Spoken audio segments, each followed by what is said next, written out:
Part 2 of an emotional abuse survivor, helping you identify and define emotional abuse in your life. The silent treatment is another form of emotional abuse where the abuser uses silence as a weapon.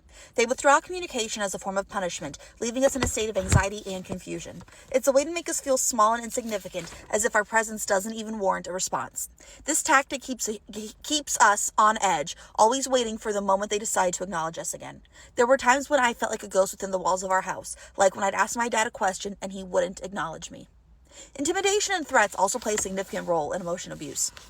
Intimidation and threats also play a significant role in emotional abuse. Oh my God. These can be direct or implied, but the goal is always the same, to keep us in line through fear.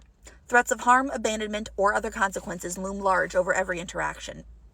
I remember constantly fearing the next outburst or emotional ambush. It was like living with a ticking time bomb, never knowing when it would go off.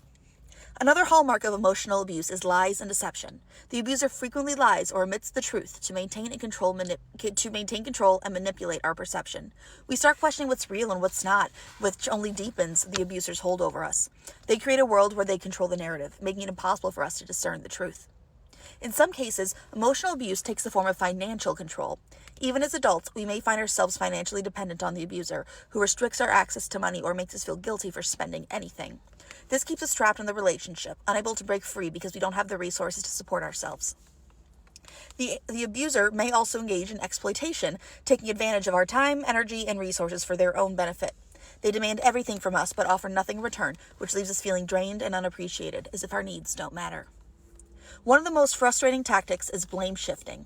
The abuser refuses to take responsibility for their actions, always finding a way to make us or someone else the scapegoat. No matter the situation, they are never at fault. This constant shifting of blame leaves us feeling confused and powerless, as if no matter what we do, we'll always be in the wrong. Sometimes abusers recruit flying monkeys to reinforce their narrative.